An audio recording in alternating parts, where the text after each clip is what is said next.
gain, delay, EQ, what are all these speaker settings for? So let's go back to the menu again.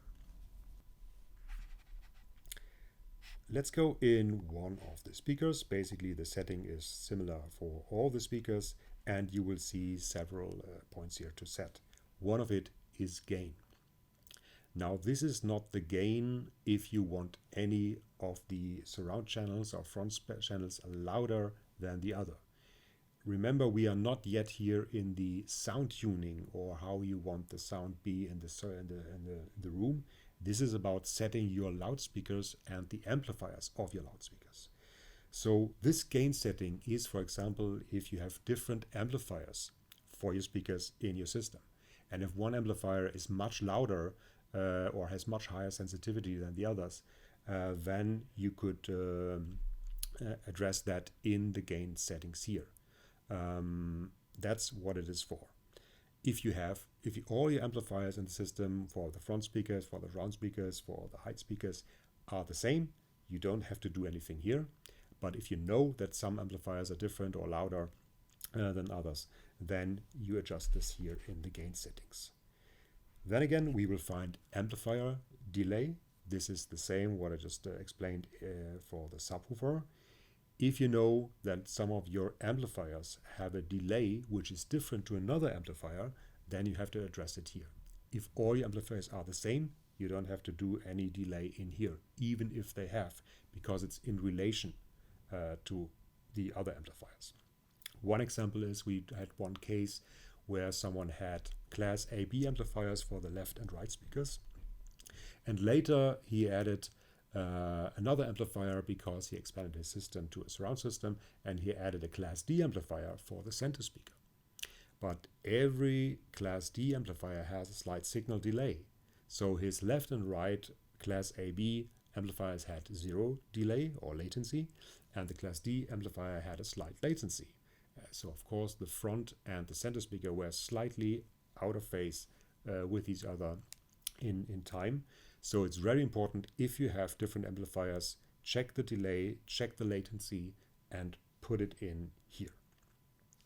Another thing you can do is select EQ.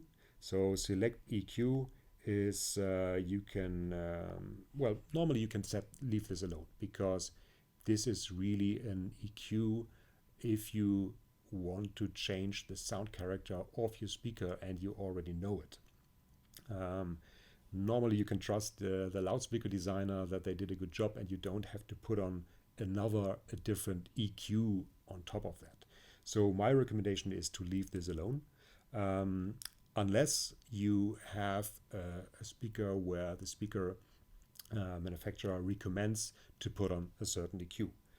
One example is you can choose here under EQ also presets for Lyngdorf speakers. For example, you can choose an LS1000 in the front, and then you can have MH as surround speakers and BW20 as the subwoofers or woofers, and then there will be automatically a slight EQing and the best setup for the MP40.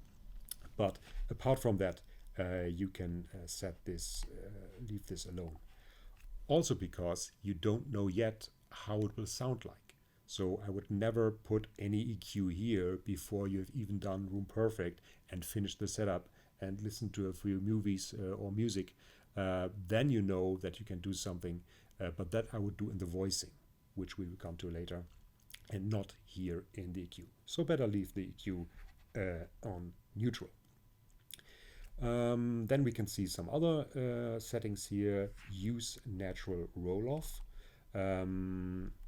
If you click yes, you can see even though we have specified large speakers, you can see now that signal or that setting uses the natural crossover filter of the loudspeaker. So if you have large floor standards, you can set it to its natural roll-off if your speaker is capable of that.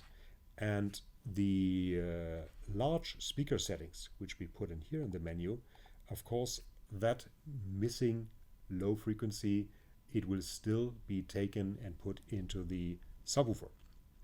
So you will have kind of both. if that makes sense in some setups, to use natural roll-off for the, in this case, front speakers, and still put that bass and redirect it to the LFE. Another option here is biamping. This, of course, does what it says. You can have biamping, for example, if you have a biamp speaker, or even if you have two speakers on the front and use it biamped, you can use it both with the same signal, or you can put in active crossover here, so a high pass and a low pass for these.